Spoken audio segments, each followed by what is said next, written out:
आज ही क्लास में स्टार्ट करने जा रहे हैं अपने प्रैक्टिस सेट 32 को। जैसा कि आप सभी को पता है, हम HPSC असिस्टेंट प्रोफेसर हिंदी साहित्य विषय से क्या प्रैक्टिस सीरीज चला रहे हैं, जिसमें हमने आपको काव्य शास्त्र की इकाई पूरी करा दी है। हमारी दूसरी इकाई चल रही है जिसका नाम है हिंदी साहित्य का इतिहास।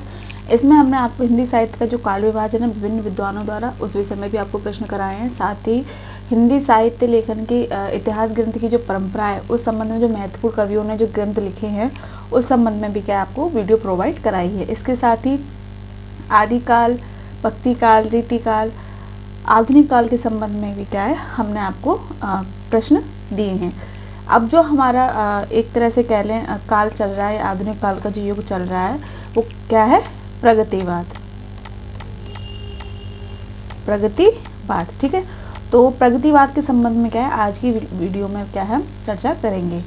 एक बात और आप ध्यान देंगे, यदि आप यूपी असिस्टेंट प्रोफेसर एग्जाम की तैयारी कर रहे हैं या फिर आप UGC नेट की तैयारी कर रहे हैं और आप प्रैक्टिस सीरीज़ लगाना चाहते हैं, तो आप क्या है ये प्रैक्टिस सीरीज़ भी देख सकते हैं। क्योंकि हिंदी का जो सिलेबस होता है ज़्यादातर जो UGC नेट में लगा हुआ होता है, वही हर स्टेट में क्या है असिस्टेंट प्रोफेसर के लिए आता है, ठीक है।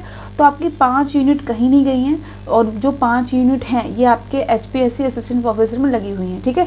यदि आप UGC नेट की तैयारी कर रहे हैं, आपको प्रैक्टिस लगानी है, तो ये सीरीज आप देख सकते हैं, ठीक। तो चलते अपने पहले प्रश्न की तरफ देख लेते हैं कि पहले प्रश्न में क्या लिखा है कि मुक्तिबोध ने अवध का किसान किसे कहकर संबोधित किया। महत्वपूर्ण प्रश्न है। देखिए, जितने भी कवि हैं ये सब प्रगतिवाद के ही हैं, ध्यान रखेंगे, ठीक है। त्रिलोचन हो गए, नागार्जुन हो गए, शिवदान सिंह चौहान हो गए, शिवमंगल सिंह सुमन हो गए, ठीक। अगर हम बात करें मुक्तिबोध ने किसे अवध का किसान कहा है, तो किसे कहा है? त्रिलोचन को, ठीक है। किसे कहा है? त्रिलोचन को। यदि हम त्रिलोचन के विषय में जाने तो त्रिलोचन का जो वास्तविक नाम है क्या है? वासुदेव सिंह, ठीक है। क्या नाम है इनका? वासुदेव सिंह। अगर हम इनके जन्म की बात करें तो देखिए इनका जन्म कब हुआ था? सन 1917 में। कहाँ हुआ था? सुल्तानपुर में। कहाँ हुआ था? सुल्तानपुर में, ठीक है। यदि हम इनकी मृत्यु देखें तो मृत्यु कब हुई है इनकी? सन 2007 में, ठीक। और महत्वपूर्ण बात ये कि अगर इनके प्रथम संग्रह पूछा जाए तो प्रथम संग्रह कौन सा है इनका? महत्वपूर्ण प्रश्न बनता है, ठीक है। तो कौन सा है इनका प्रथम संग्रह? धरती। अगर पूछ लिया धरती किसकी रचना है, या फिर त्रिलोचन का पहला संग्रह कौन सा है? धरती। कब प्रकाशित हुआ ये? सन 1945 में, ठीक। देख लेते हैं त्रिलोचन की और रचनाएं भी, प्रश्न बन सकता है यहाँ से, जैसे दिगंत, ठीक। गुलाब और बुलबुल, महत्वपूर्ण गुलाब और बुलबुल, इस संबंध में देखिए आपको आगे प्रश्न भी मिलेगा। गुलाब और बुलबुल, ठीक है। अगर हम बुलबुल की बात करें, गुलाब और बुलबुल की कब प्रकाशित हुआ है? 1956 में, ठीक है। इसके साथ ही अनकहनी भी कुछ कहनी है, अनकहनी भी कुछ कहनी है, कुछ कहनी है, ठीक। इसके साथ इन्होंने शब्द इनकी रचना है, ठीक है। उस जनपद का कवि हूँ, ये भी इनकी रचकृति है। उस जनपद का कवि हूँ, ठीक। इसके साथ ही अरगहान इनकी रचना है, ठीक है। तो आपको ये सारी रचनाएं इनकी याद रखनी है, ठीक। अगर हम बात करें मुक्तिबोध ने इन्हें अवध का किसान क्यों कहा, तो देखिए मुक्तिबोध ने अगर हम त्रिलोचन की रचनाएं देखें, जैसे मैंने आपको बोला ये प्रगतिवाद के कवि माने जाते हैं। तो इन्होंने क्या है किसान जीवन पर जो इन्होंने अनुभव किया, ठीक है, जो उनकी मानसिक, शारीरिक, सामाजिक, आर्थिक, राजनीतिक जो परेशानियां हैं, उन मुद्दों पर क्या इन्होंने आवाज़ उठाई और एक किसान की पीड़ा को, ठीक है, दर्शाया। तो इसीलिए मुक्तिबोध ने क्या है ना अवध का किसान कहकर संबोधित किया है, यानी कि अवध के किसान हैं, तभी ये क्या है किसानों पर इतना अच्छा लिखते हैं, ठीक है। चलते हैं अपने अगले प्रश्न की ओर। तो अगला प्रश्न है, देखिए अगला प्रश्न क्या है हमारा रचना से है कि मास्को अब भी दूर है और चली जा रही बड़ी लाल सेना।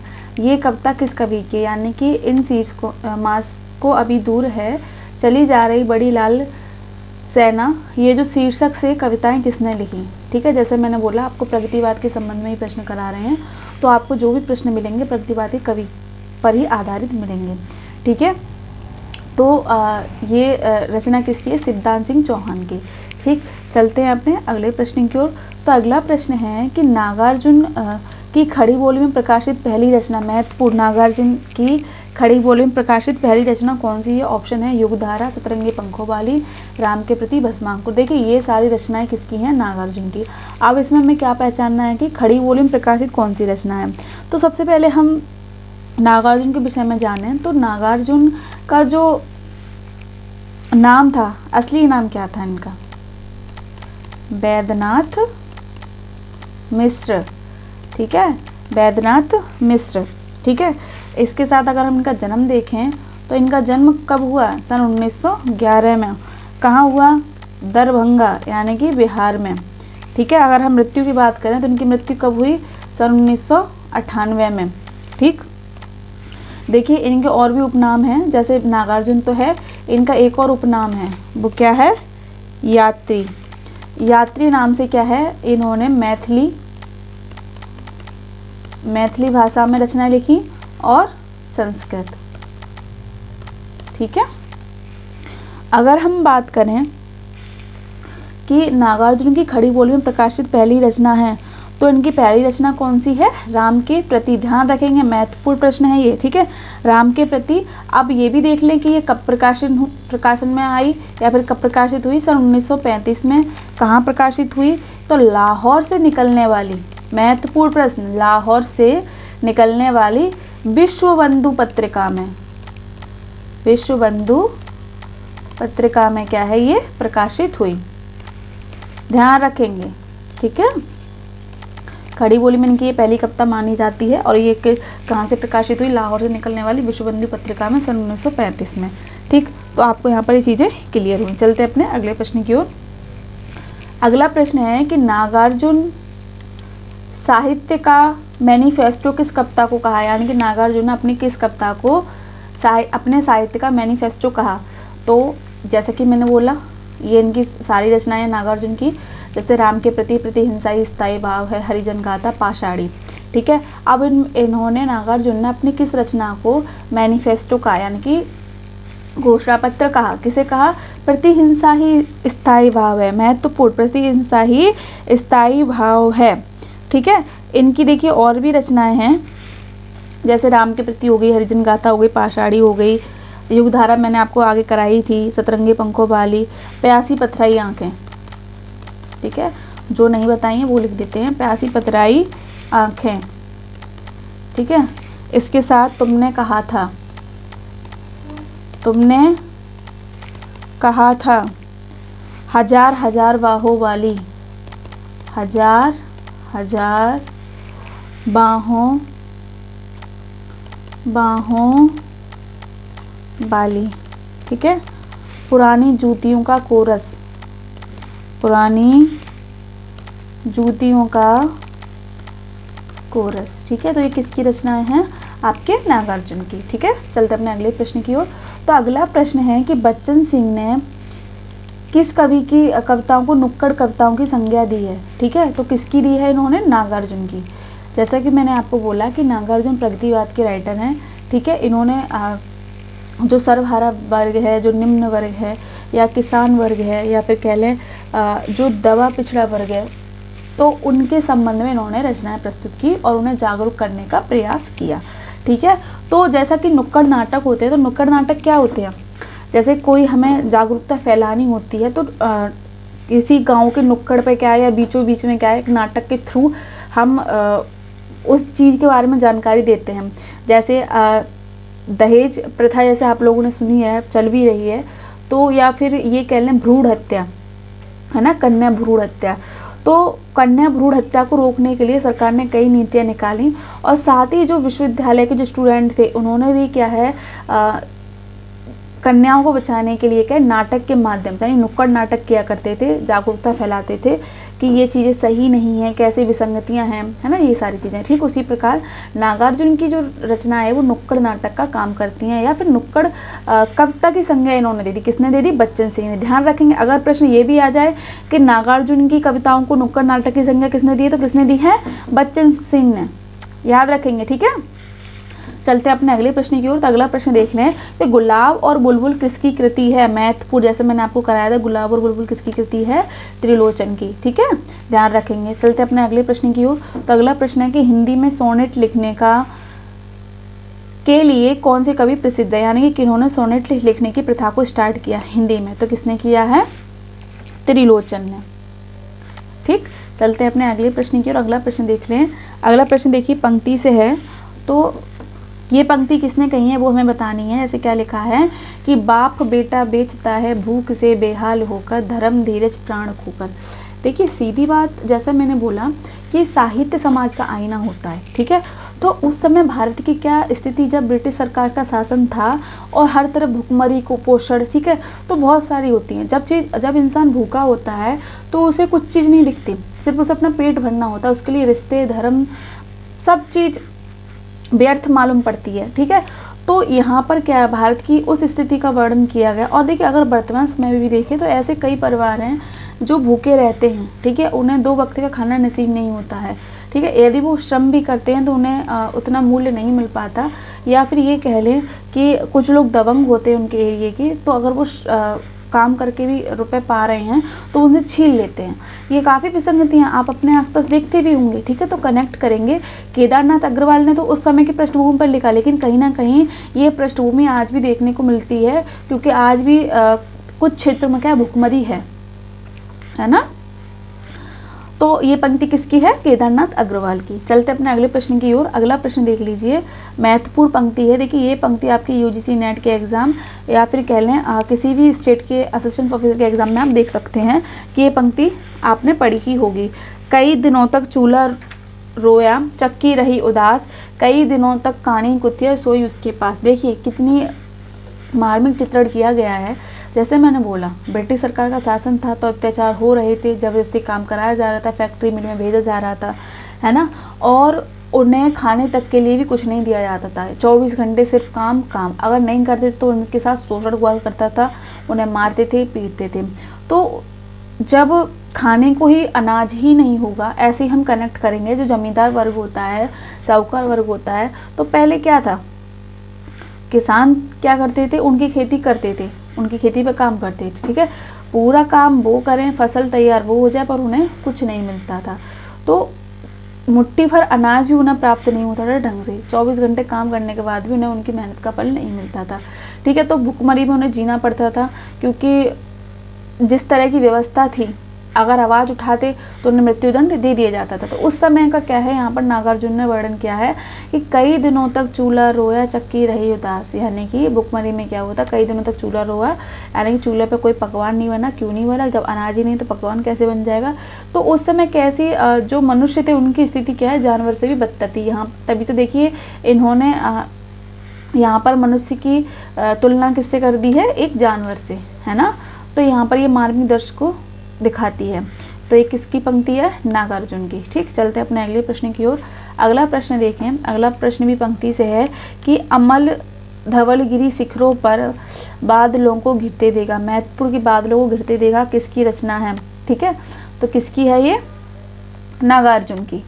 ठीक है, ये किसकी रचना है, नागार्जुन की। ठीक, आपने इनकी एक रचना और पढ़ी होगी, कालिदास। कालिदास तुम सच सच बतलाना, आपने पढ़ी होगी। ठीक है, इससे भी पंक्ति पूछी जाती है। जैसे कि एक पंक्ति इसकी लिखी हुई है कि कालिदास सच सच बतलाना, इंदुमती के मृत्यु शोक से अज रोया या तुम रोए थे, कालिदास सच सच बतलाना। यानी कि जो कालिदास ने अपने ग्रंथ की रचना की है, तो उन्होंने जिन जिन पात्रों को लिया है तो उनका मार्मिक चित्रण किया है। तो नागार्जुन ये कहते हैं कालिदास तुम सच सच बतलाना कि जो आपने ग्रंथ लिखे तो उसमें जो नायक नायिका थी, क्या वही रो रहे थे या फिर आप खुद उस रचना को लिखते समय रोए, है ना।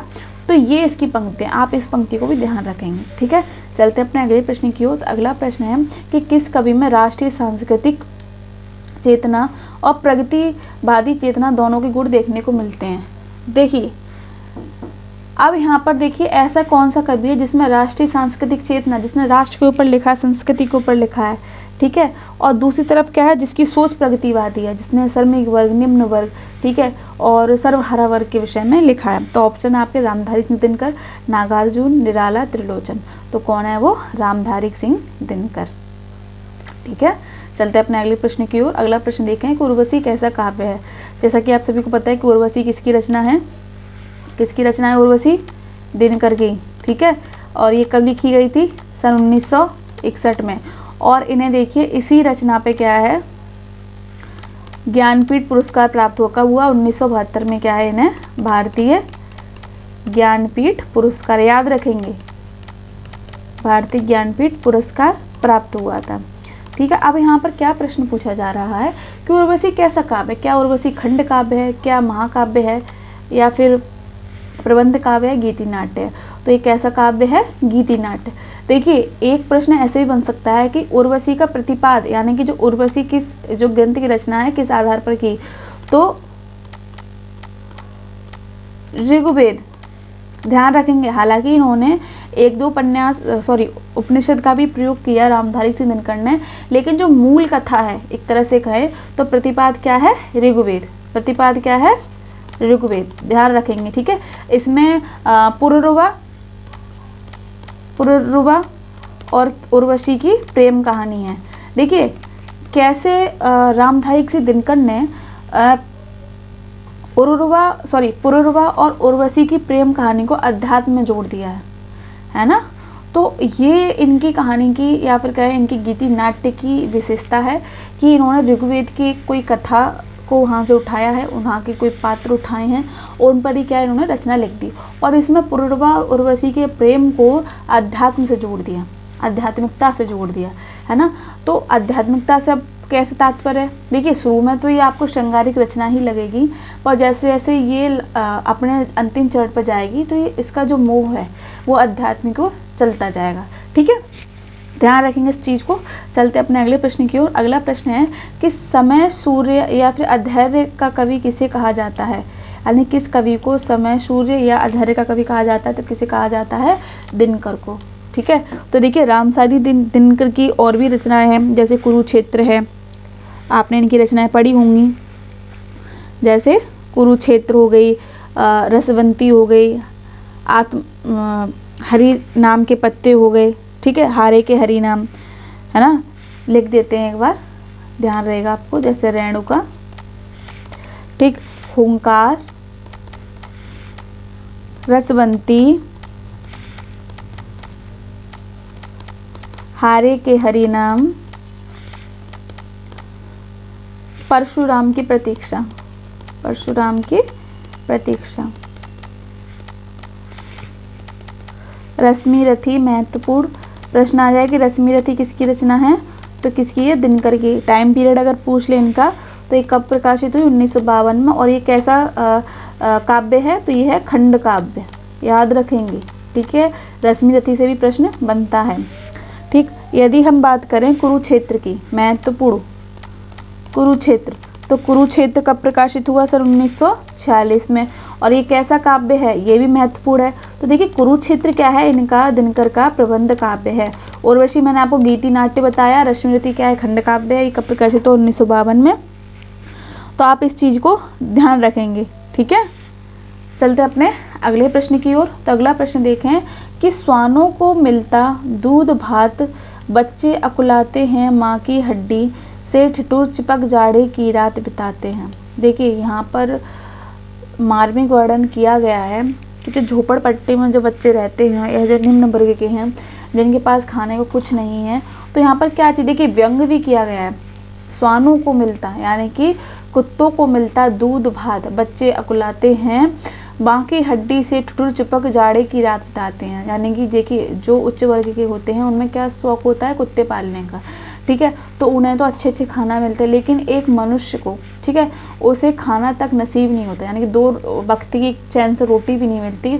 और जो जानवर हैं, या फिर ऐसे भी कह सकते हैं, दूसरा अर्थ भी आप निकाल सकते हैं इसकी, कि सरकार की जो कुनीतियाँ हैं, ठीक है, तो जो कुनीतियाँ हैं वो किसका भला कर रही हैं? राजनेताओं का भला कर रही हैं, ना कि जनता का।